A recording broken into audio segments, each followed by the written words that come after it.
Alléluia. Gloire à Jésus-Christ. Gloire à notre Seigneur et Sauveur Jésus-Christ. Jésus-Christ de Nazareth. À lui seul la gloire et la puissance du Saint-Esprit. Que le Seigneur Jésus-Christ nous bénisse, que sa grâce repose sur nous. Que la puissance de notre Seigneur Jésus-Christ nous remplit pour nous accorder sa grâce, pour nous accorder sa bonté et son amour. Que le Seigneur de bonté et de miséricorde, d'amour, de paix et de justice fasse luire sa face sur nous, dans nos vies. Que le Seigneur Jésus-Christ nous accorde la paix, la justice. Que le Seigneur Jésus-Christ mette dans notre cœur la paix, l'amour, la fidélité, la sincérité, le dévouement, le courage, la persévérance, la crainte, l'obéissance à sa parole. Que le Dieu Tout-Puissant, le Dieu de toute chair, nous accorde sa bénédiction, sa bonté. Gloire à Jésus. Gloire à Jésus. Frères et sœurs, je bénis le Seigneur Jésus-Christ, sa bonté et sa toute puissance, qui ne cesse de nous accorder tous les jours de la vie. Parce que Jésus-Christ, il est rempli d'amour, il est rempli de fidélité, il est rempli de plénitude et de puissance. Il est rempli de sagesse et d'intelligence.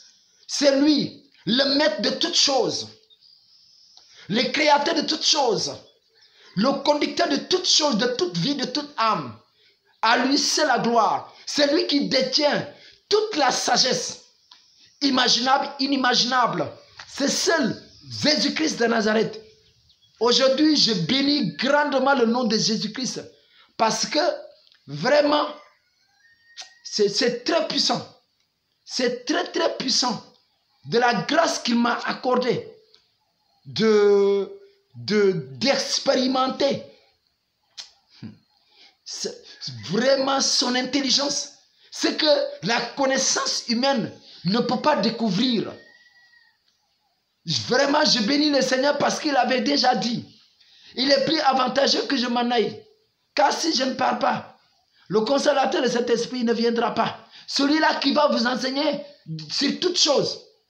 Celui-là qui va vous rappeler de ce que moi je vous ai déjà dit. Et de ce que je dirai, ce que je vais dire, et ce que mon Père et moi nous allons dire là-bas au ciel. C'est cela vous sera informé. Le Saint-Esprit va vous informer de ça. Il vous rendra compte de toutes choses que vous connaissez et que vous ne connaissez pas encore. À lui, c'est la gloire. Le Seigneur et Sauveur Jésus-Christ. C'est pourquoi, frères et sœurs, je bénis le Seigneur et je vous invite aussi, vous qui regardez, de bénir le Seigneur, de donner ta vie réellement à Jésus-Christ. Et tu vas voir ce qu'il va faire dans ta vie. De chercher à avoir la délivrance. Et après cela, le Seigneur t'accorde toutes les grâces qu'il t'a destinées avant que tu fus né. Avant ta naissance, Dieu t'a envoyé avec des grâces, avec beaucoup de bonté, de bénédiction. Mais il faut que tu sois délivré. Gloire à Jésus. Même si ce n'est pas le thème qui m'a amené aujourd'hui devant vous, mais c'est une exhortation que je vous donne, je vous propose. À lui, c'est la gloire. Parce que Jésus nous aime d'un amour éternel, d'un amour infaillible, inébranlable, inaltérable. Gloire à Jésus. Gloire à Jésus-Christ de Nazareth. Béni soit ton nom éternel. Sois glorifié, Seigneur. Et je te rends toute la gloire au nom de Jésus-Christ. Amen. Frères et sœurs, voilà, je suis très content aujourd'hui de revenir encore pour un moment de silence, de réflexion, vraiment, de prière, pour vraiment que la volonté du Seigneur soit faite. Voilà, donc, et le Seigneur a accordé ce moment parce que c'est une révélation, c'est une vision et une révélation que j'ai reçue de la part du Seigneur Jésus-Christ. Et cette révélation, ça dépasse l'intelligence humaine. C'est pourquoi j'ai pris du temps avec la prière Et accompagné de l'aide du Saint-Esprit, le Seigneur m'a aidé dans la révélation que lui-même, il m'a donnée. Le Seigneur est Sauveur Jésus-Christ. Donc, cette vision et révélation de Jésus-Christ sur son retour et son Église.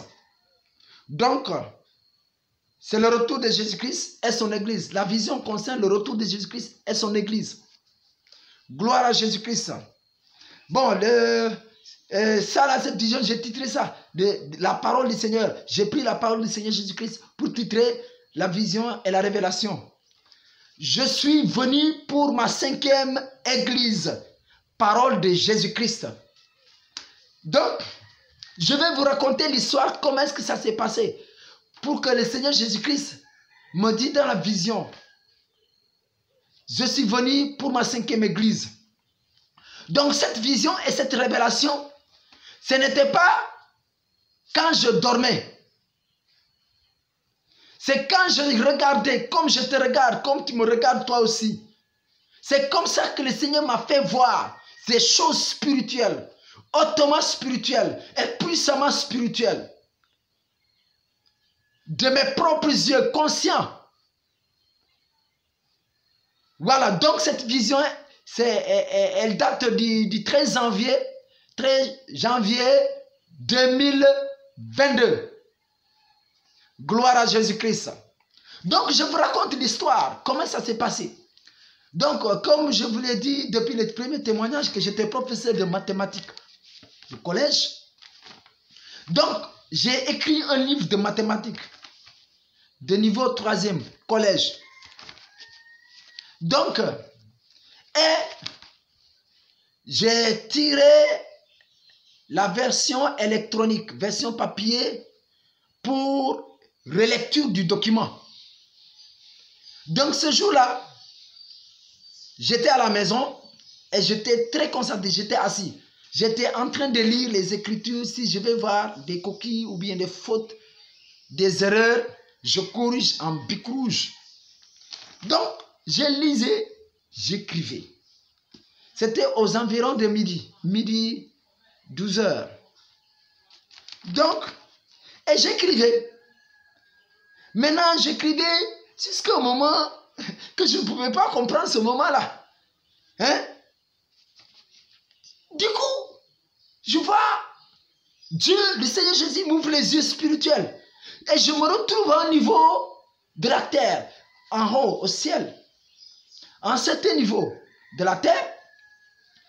Et j'entends le Seigneur Jésus-Christ dire, je suis venu pour ma 5e église. Et maintenant, pour cela, voilà. Quand le Seigneur a dit ça, je suis venu pour ma 5e église. Et là où je lui ai vu, là où il était assis, j'ai vu, là où c'était une lumière. Moi j'étais là-bas. C'était une lumière. J'ai vu une lumière qui l'entourait partout, là où le lieu où il était, partout. Maintenant, quand il a dit ça, toujours dans la vision et la révélation, je voyais les gens monter. Les gens, ils venaient comme ça. Du coup, tu viens, tu montes, les gens montaient. Maintenant, c'est jusqu'à, j'ai vu une de mes sœurs, ma deuxième sœur aînée. Notre deuxième sœur aînée, voilà, elle est dans une église, Bon, je l'ai vue. Après le Seigneur, elle a levé les mains. Le Seigneur dit, c'est fini, c'est bon. Maintenant, après ça, je reviens conscient comme ça. Après, je dis, mais quoi, qu'est-ce qui m'arrive? Ça, c'est quoi? Et maintenant, bon, j'ai commencé à me poser des questions. Mais c'est quoi? Qu'est-ce qui se passe? Je ne dors pas et je vois ça. Après cela, j'ai commencé à me poser des questions. Ah, ça c'est le Seigneur qui me montre. D'accord. Mais le problème qui se pose, c'est un mot qui me dérangeait en ce moment. 5e église. J'ai dit, mais tiens, il y a une seule église qu'on a l'habitude de parler, l'église primitive. Bon, voilà. que j'ai l'habitude d'entendre, église primitive, la naissance de l'église primitive, tout ça là. Mais après, j'ai commencé à prier. J'ai dit, Seigneur, si c'est toi, Seigneur, confirme cela. En tout cas, je ne comprends pas. 5 églises, je n'ai jamais entendu ça, je n'ai appris ça de nulle part. Après, par les prières, le Seigneur a commencé à me révéler. Mais il y a aussi la lumière que j'ai vue. Maintenant, pendant mes recherches, de savoir s'il y a d'autres églises, jusqu'à 5, pendant mes recherches, j'ai vu la lumière qui entourait le Seigneur, là où il était, comme là-bas, au ciel, comme ça, partout. C'est comme la terre, une lampe qu'on met, une lampe torche, qu'on met la lumière, qu'on allume, et on met la lumière sur la terre comme ça, là, tu vas voir un rond. La lumière, c'était comme ça. La lumière, c'était comme ça. Mais c'est très vaste, quoi. Voilà, donc, j'ai vu ça. Maintenant, pendant mes recherches, et dans la parole de Dieu, dans la Bible, et accompagné de prières à l'aide du Saint-Esprit, j'ai compris cette lumière-là, que ça se trouve. Dieu a dit ça dans la Bible, par la révélation, par le livre de la révélation, qui est l'Apocalypse. Donc, Apocalypse, chapitre 14, verset 14, qui dit, « Je regardais, et voici, il y avait une nuée blanche, et sur la nuée était assis quelqu'un qui ressemblait à un fils d'homme, ayant sur sa tête une couronne d'or, et dans sa main une faucille tranchante. » Donc, là, nous savons bien que ça concerne l'enlèvement de l'église. Et ça concerne la 5e église que Jésus-Christ a parlé. Ah, bon, je ne sais pas si on a une fois parlé ça dans une école biblique, mais bon, je ne sais pas, je ne crois pas. Maintenant, et aussi, vraiment, c'est très puissant. Maintenant, après, j'ai commencé les prières, les recherches dans la parole de Dieu. Et j'ai commencé encore par Genèse. J'ai commencé à lire en prière, je prie, je lis. Quand j'ai lu Genèse, j'arrive dans un chapitre de Genèse. Le Saint-Esprit me dit stop. Je m'arrête. Il m'enseigne.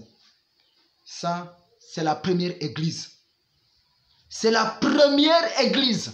Donc, je comprenais que l'église a bien existé bien avant que Jésus-Christ est venu fonder l'église de la nouvelle alliance, qui est l'alliance de la grâce, l'alliance de la liberté, l'alliance de la vie. C'est l'alliance, c'est par la foi que nous sommes sauvés. La foi, la confiance qu'on a en Jésus-Christ, la foi qu'on a en Jésus-Christ. Donc j'ai compris que l'église a existé bien avant Genèse, après la création. Juste après la création, Dieu a commencé à enseigner les gens à avoir une relation avec lui, une intimité avec lui. Donc nous allons sans plus tarder, nous allons prendre Genèse chapitre 4. Donc Genèse chapitre 4, je lis à partir du verset 1 jusqu'au verset 5.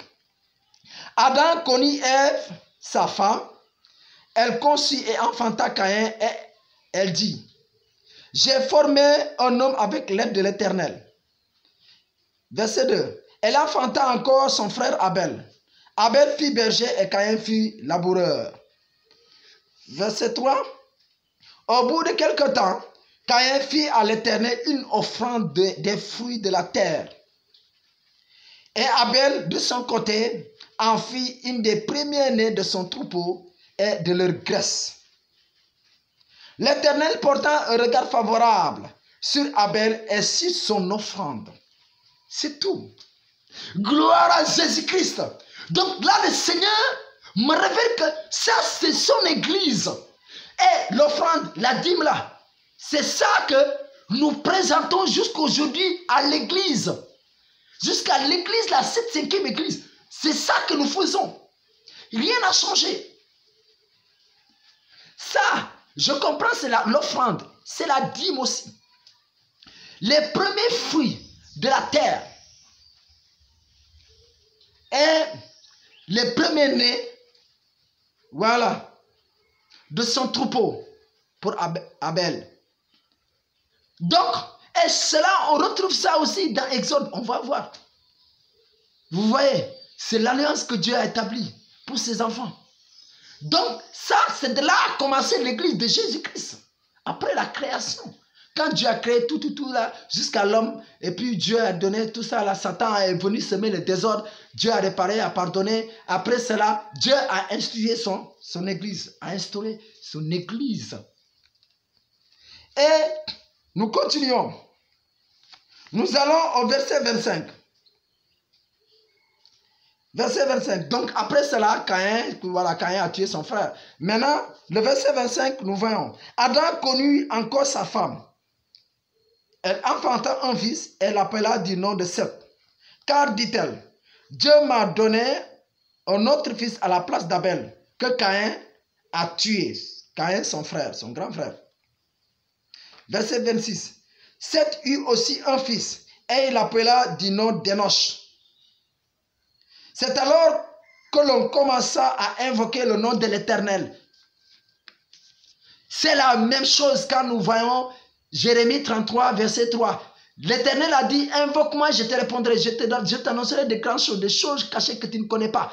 C'est là, c'est ce que nous faisons aujourd'hui. On invoque l'Éternel, nous prions Dieu, nous invoquons Dieu, pour que Dieu nous réponde, pour que Dieu nous exauce. Ça, c'est toujours la première église. Donc, c'est pour la démonstration de l'existence de la première église. Bon, maintenant, peut-être Dieu n'a pas révélé cela à ses enfants, le Seigneur Jésus-Christ. Voilà, aujourd'hui, c'est une grâce. Parce que je me rappelle aussi l'évangéliste, voilà, Jean-Luc Olivier Jaouri, là où le Seigneur Jésus-Christ m'a délivré, voilà, il m'avait prévenu, ça fait juste 1 an. Il me disait que le Seigneur va te révéler des choses très profondes. Le Seigneur va te révéler, tu vas avoir des visions du Seigneur Jésus-Christ et des révélations très puissantes. Le Seigneur, voilà, il y a des choses, je ne peux pas dire ça pour le moment. Mais ce que, voilà, cet homme a déclaré, c'était très puissant. Et aujourd'hui, je suis en train de vivre ça, de voir ça. Cette révélation, elle est très, très puissante. Donc, nous voyons. Donc là, ils ont commencé à invoquer le nom de l'Éternel. Maintenant, nous allons au chapitre 5, verset 22. On nous dit, verset 22, Enoch, après la naissance de Methushélah, marcha avec Dieu 300 ans et il engendra des fils et des filles. Tous les jours d'Enoch, verset 23, furent de 365 ans. Enoch marcha avec Dieu, puis il ne fit plus parce que Dieu le prit. Marcher avec Dieu, c'est ce que nous faisons actuellement. On marche avec Dieu. Voilà, ça c'est la première église. Maintenant, on va à la deuxième église.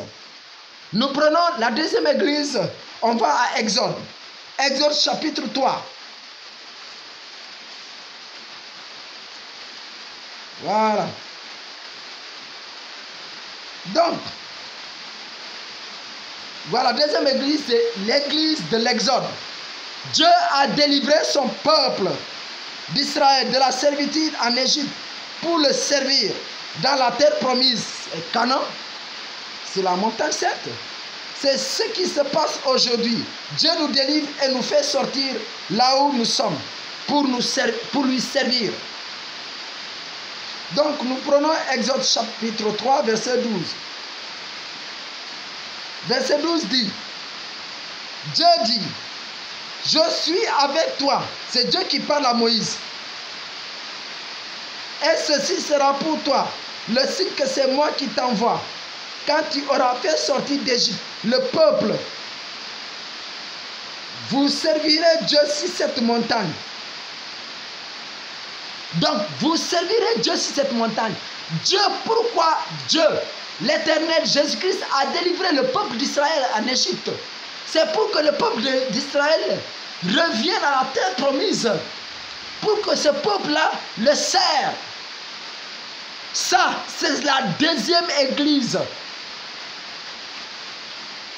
C'est la deuxième église. Dieu fait sortir le peuple d'Israël dans le pays étranger pour qu'il revienne à la terre promise et lui servir là-bas. Parce que Dieu savait pourquoi ils ne vont pas rester en Égypte pour le servir. Il fallait qu'il revienne à la terre promise pour le servir. Que le Seigneur nous bénisse. Que sa grâce repose sur nous. Et que le Dieu Tout-Puissant nous révèle encore plein de choses. Afin que nous soyons avertis. Afin que nous préparions l'avènement du retour de Jésus-Christ. Parce que Jésus-Christ revient très bientôt. Et moi je profite de l'occasion pour vous dire. Jésus-Christ m'a révélé tellement de choses par rapport à son retour. Et c'est pourquoi moi j'ai fait tout pour chercher ma délivrance. Pour faire la délivrance. Et arranger ma vie.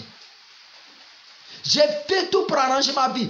Et rien au monde aujourd'hui ne pourra me détourner de la volonté de Jésus-Christ. Parce qu'aujourd'hui, tel que je suis serviteur, prophète de l'Éternel, ce n'est pas les richesses. Ça là, ça n'a rien à voir avec ma vie.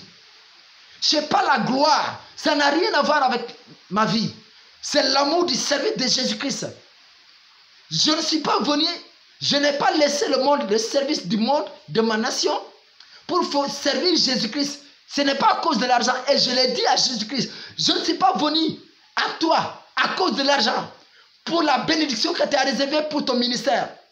Parce que le ministère, lequel je suis là, ce n'est pas mon ministère, ce n'est pas mon église.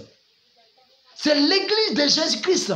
Ça l'appartient, il m'a mis là, juste pour gérer son église, pour servir son église, pour enseigner son peuple, pour détourner son peuple du mal au bien, des ténèbres à la lumière, de Satan à Jésus-Christ. Et c'est tout. Je n'ai pas besoin d'argent de quelqu'un.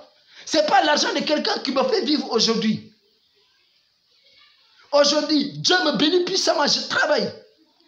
Oui, je me débrouille pour avoir quelque chose et nourrir les gens qui viennent la délivrance ici. Je ne dépends pas de quelqu'un. Le Dieu là, si lui il me laisse, c'est lui qui m'a laissé. Si Jésus-Christ me laisse, il a laissé son église. Ce n'est pas un problème. Que le Seigneur nous bénisse. Et jusque-là, il agit puissamment. Je lui rends toute la gloire. Donc, l'église de l'Exode. Donc, on prend Exode 20, à partir de 27, 24 au 27, 26.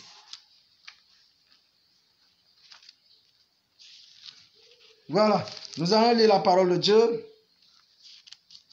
Verset 24 dit, Exode 20, verset 24 à 26.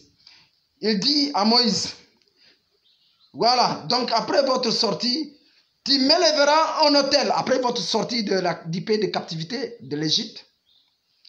Il lui dit, tu m'élèveras un autel de terre, sur lequel tu offriras tes holocaustes et tes sacrifices d'action de grâce, tes brebis et tes bœufs, partout où je rappellerai mon nom, je viendrai à toi et je te bénirai. Si tu m'élèves un autel de pierre, tu ne le bâtiras point en pierre taillée, car en passant ton ciseau sur la pierre, tu la profanerais. Tu ne monteras point à mon autel par des degrés, afin que ta nudité ne soit pas découverte. Donc, ça, jusqu'ici, c'est la deuxième église. Jusque-là. Maintenant, on va à la troisième église. Donc, de là, jusqu'à Malachie, c'est la deuxième église. Maintenant, la troisième église, c'est depuis Matthieu jusqu'à Jean. L'évangile de Matthieu jusqu'à l'évangile de Jean. Les 4 évangiles. C'est la troisième église. C'est l'église que Jésus-Christ est venu fonder. Une nouvelle église. L'église de la nouvelle relation avec Dieu. L'église de l'indépendance. C'est l'église de la liberté. L'église où on adore Dieu en esprit et en vérité. Par l'aide du Saint-Esprit. C'est cette église-là que Jésus-Christ est venu nous donner. L'église de la vie. L'église qui a la domination sur la mort. L'église qui a la domination sur le péché. Gloire à Jésus-Christ de Nazareth. Il est tout puissant. Le roi des rois. Il est l'unique. Il est le seul sauveur et Seigneur. Sur toute la terre entière. Jésus-Christ de Nazareth. Il est le seul et l'unique sauveur. Il est le seul Seigneur et l'unique Seigneur. Par lui, tout le monde va passer. À lui, c'est la gloire et la puissance. Donc, troisième église, église de Jésus-Christ. Église de la venue de Jésus-Christ, la venue du Christ. Les 4 évangiles. Donc, nous allons prendre Matthieu chapitre 16, verset 18. Nous allons à Matthieu. Je lis le verset 18. Voilà, donc si vous lisez à partir du verset 14, bon, 13, 12, 13, comme ça, vous allez comprendre. Je lis, c'est pour aller vite. Le verset 18 dit, « Et moi, c'est Jésus qui dit à Pierre, « Et moi, je te dis que tu es Pierre, et que c'est sur cette pierre, je bâtirai mon église, et que les portes du séjour des morts ne prévaudront point contre elle. » Ça, c'est la troisième église. C'est la vie de l'église. Ce n'est plus l'église bâtiment, mais c'est l'église bâtiment charnel. Le Saint-Esprit descend sur nous. Et Dieu, il vient, il habite en nous. Jésus-Christ, il habite en nous. C'est la troisième église. L'église de la sainteté. L'église de la pureté. L'église indépendante. Aujourd'hui, on n'a plus besoin d'aller voir le sacrificateur pour vraiment faire un sacrifice, verser le sang. On n'a plus besoin. Tu as péché, mets-toi à genoux, demande à Jésus-Christ de te pardonner. Tu es déjà pardonné. Sincèrement, répands-toi et tu es pardonné. Change ta vie. Jésus, le Saint-Esprit t'aide à changer ta vie. On n'est plus sous la loi, mais on est dans la grâce. Nous sommes dans la grâce. Nous sommes dans la période de la grâce et de la liberté, de la vie, qui est Jésus-Christ de Nazareth. À lui, c'est la gloire. Donc ça représente la troisième église. Soyez très attentifs, écoutez bien. Maintenant, nous allons voir, après la troisième église, que le Seigneur nous bénisse. Après la troisième église, nous avons la quatrième église. Quelle est la quatrième église? Nous savons bien, c'est l'église que les gens appellent l'église primitive. C'est l'église apostolique.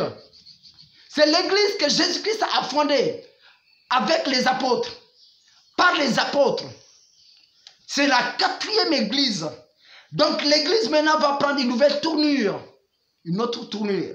Les apôtres, ils descendent dans le terrain, ils partent à évangéliser les gens. Donnez votre vie. Il y a celui-là qu'on appelle Jésus-Christ, qu'on a crucifié à Golgotha. C'est celui-là qui est le Seigneur et le Sauveur. Le Christ est venu, mais les gens ne se sont pas rendus compte parce qu'ils ont fermé le cœur. Les yeux étaient aveuglés, les oreilles étaient aussi sourdes. Ils n'entendaient pas, ils ont fermé le cœur afin que cette parole-là ouvre le cœur et qu'ils voient et qu'ils entendent et qu'ils soient sauvés. Maintenant, cette mission de changer les cœurs, elle est confiée aux apôtres. Jésus-Christ a confié aux apôtres cette mission. C'est la quatrième église, l'église apostolique. Donc l'église là, on va retrouver ça au niveau de Actes, à partir de Actes. Donc, nous avons à partir de Actes. Donc nous allons prendre Actes, chapitre 1. Donc nous allons prendre le livre des Actes. Actes, chapitre 1.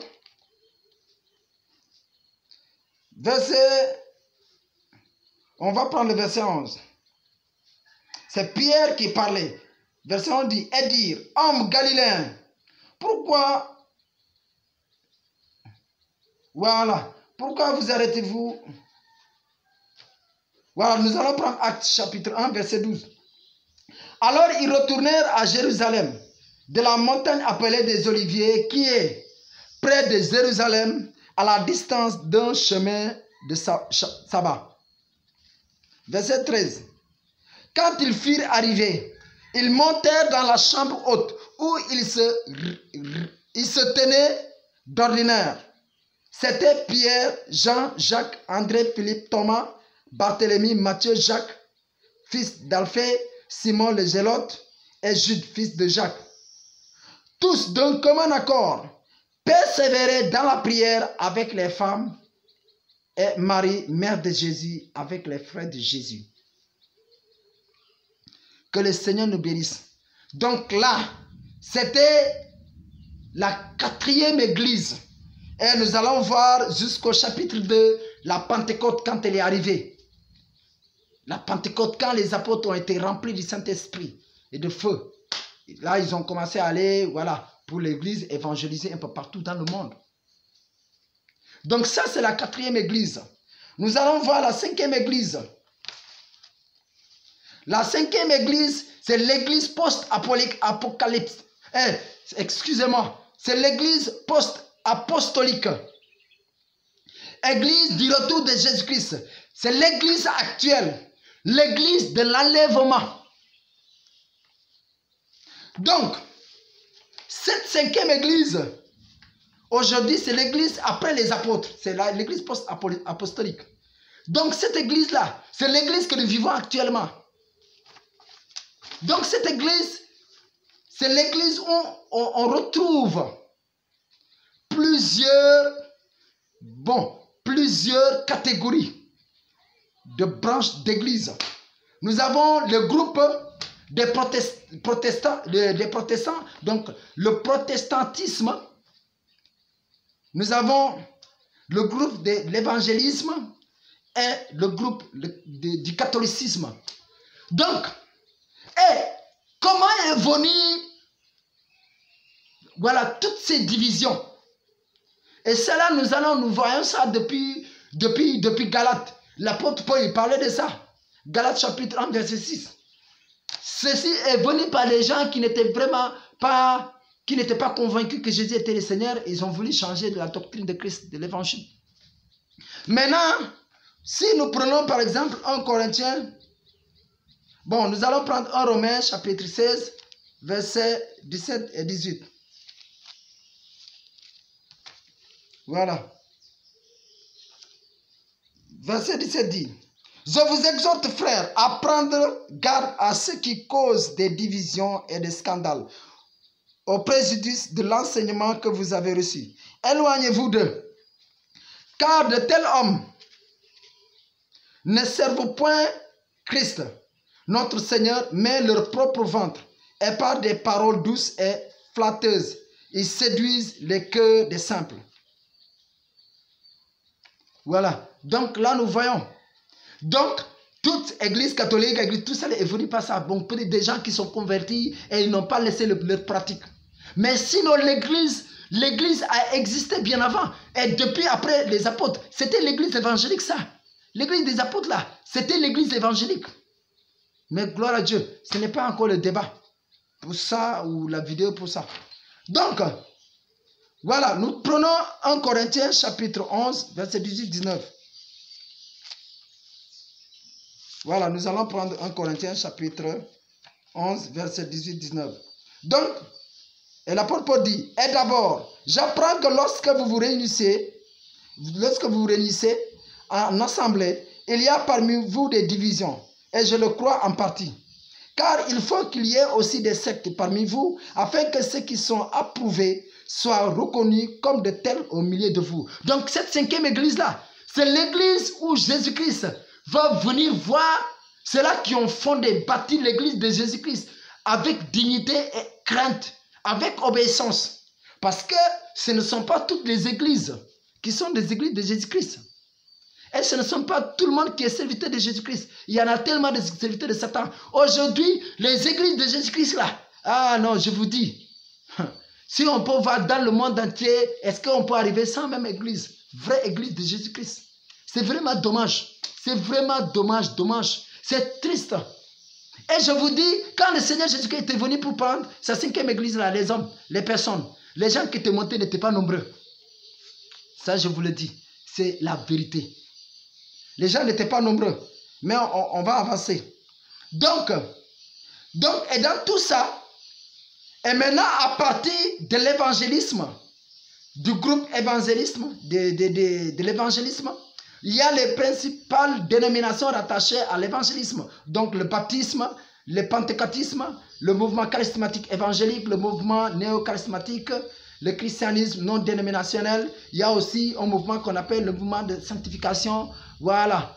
Voilà. Donc, vraiment, toutes ces églises, on ne dirait pas que ces églises sont fausses. Non. Il y a des vraies églises de Jésus-Christ. Oui, qui appartiennent à Jésus. C'est la vie des gens qui sont sincères. Ils ne sont pas allés servir Jésus-Christ à cause de l'argent ou du pouvoir. Ils n'ont pas été séduits par Satan. Ils se sont donné vie, âme, corps pour la cause de l'évangile de Jésus-Christ. Donc, que le Seigneur nous bénisse. Que sa grâce repose sur nous. Nous avons, voilà, je vais avancer un peu. La 6e église qui est l'église de l'Antichrist. Église de Satan, du règne de Satan sur terre, qui est la 6e église. Hein. C'est l'église après l'enlèvement. Le retour de Jésus-Christ, c'est-à-dire le retour de Jésus-Christ. L'église après le retour de Jésus-Christ. Quand Jésus-Christ va venir prendre ses enfants. C'est l'église de la marque de la bête. Et qui correspond au chiffre 6. Et nous savons bien le chiffre 6 est un chiffre satanique. Et qui correspond à Satan. Satan règne sur la terre. Et prochaine vidéo, je vais vous donner, décortiquer, déchiffrer le 666. Quand Dieu dit, c'est un chiffre, c'est un nombre d'hommes. Dieu aussi m'a donné la révélation sur ce nombre-là. Donc, si nous prenons Apocalypse 13, verset 11 à 18, nous allons voir ça. On peut retrouver cela dans Apocalypse chapitre 13, verset 11 à 18. La 6e église. C'est l'église de l'Antichrist. C'est la vie où on va forcer les gens d'adorer la marque de la bête, d'avoir la puce 666, ou sinon tu n'achètes pas, tu ne manges pas. Ou on va persécuter les gens. Voilà, si tu fais tout jusqu'à rater l'enlèvement, on va te dire, tu aimes Jésus-Christ? Oui, on coupe une partie de la main. On attend 5 minutes. Tu aimes Jésus-Christ? Oui, on coupe jusqu'à terminer la première main. Après, on va à la deuxième main. Voilà, d'autres ne pourront pas tenir. Ils vont dire, non, je ne l'aime plus. On te marque. C'est ça la 6e église. Et c'est l'église vraiment de la désolation. Et c'est pourquoi chacun de nous doit s'arranger, arranger sa vie pour ne pas rater l'enlèvement. Arrange ta vie pendant que tu reçois cette vision et cette révélation. Arrange ta vie. Le moment est arrivé. Tu n'as qu'une seule chance. Moi, je me suis dit, je n'ai qu'une seule chance. S'il y avait 2 chances, j'allais me permettre de vivre dans cette vie-là comme je veux. J'allais être riche comme je veux. J'allais avoir tout ce que j'imagine dans la tête. Mais puisqu'il y a une seule chance, aujourd'hui, là, si Jésus-Christ vient me parler comme ça, là, c'est fini. Il n'y a plus d'autre chance. C'est fini. Quand on meurt, là, c'est fini. Et c'est pourquoi j'ai fait tout pour arranger ma vie, pour être en accord avec Jésus-Christ, avec sa parole. Afin que Jésus-Christ, s'il revient, il me trouve faisant de bonnes choses. En train de le louer, de l'adorer. Et c'est pourquoi, vraiment, je lui ai donné tout mon cœur, tout mon être, mon esprit, mon âme, mon corps. Je lui ai tout donné. Parce que tout ça, c'est pour lui. Et tous les 3 là, mon corps, mon âme, mon esprit, il retournera à lui, à Jésus-Christ. Que le Seigneur nous bénisse. Que sa grâce repose sur nous. Donc, et c'est ça. Maintenant, après, j'ai compris aussi, il y a la 7e église. Il y a une 7e église. La 7e église, c'est l'église de la Nouvelle Jérusalem. La Jérusalem céleste.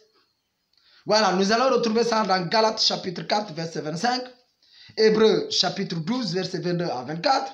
Apocalypse chapitre 3, verset 12. Et Apocalypse chapitre 21, verset 22 et 10. Verset 10. Donc, frères et sœurs, c'est ça que vraiment j'ai à vous dire. On n'est pas là pour dénoncer une église. Le Seigneur ne m'a pas permis ça. Je ne suis pas là pour dénoncer. Même si j'étais dans les églises, le Seigneur me montre que ce ne sont pas ces églises. Non. Seulement, c'est de prier pour les âmes qui sont là-bas d'être sauvés. Parce qu'on ne gagne rien en dénonçant aussi.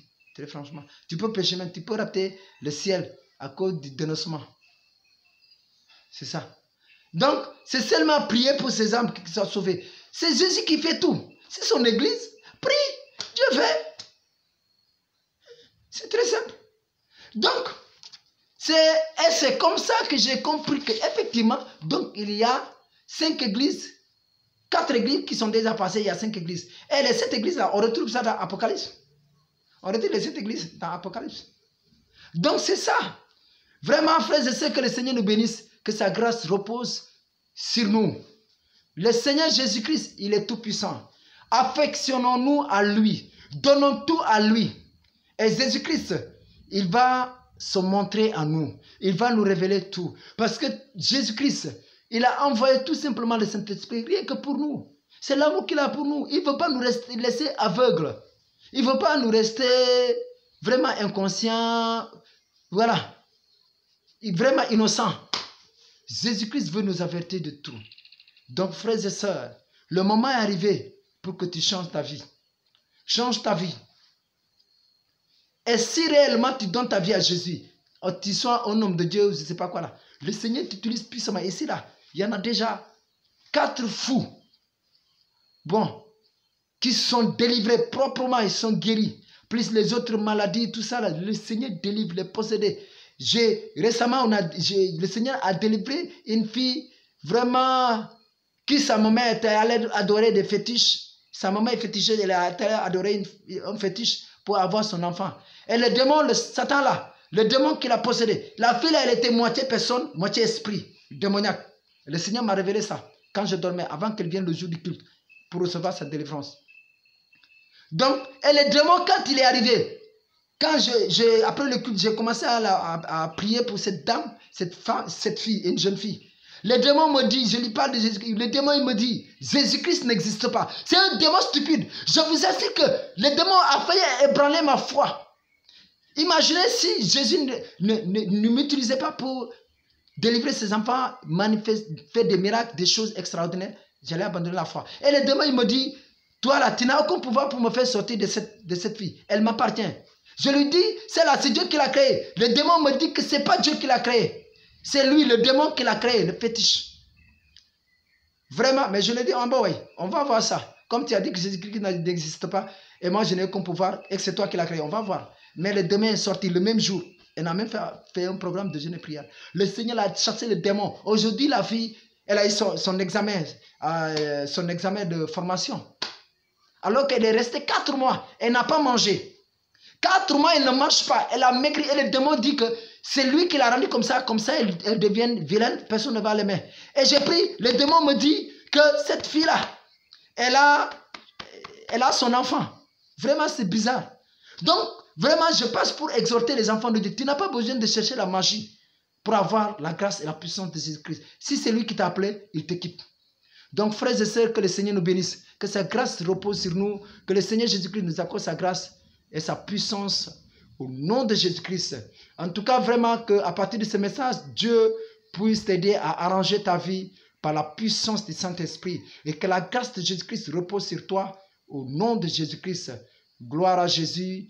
Et on se revoit prochainement par la grâce de notre Seigneur Jésus-Christ. Que le Seigneur vous bénisse abondamment, qu'il accorde la paix à votre famille, à ta vie. Que le Seigneur t'accorde sa justice et qu'il t'ouvre l'intelligence, la sagesse afin de comprendre sa parole au nom de Jésus-Christ.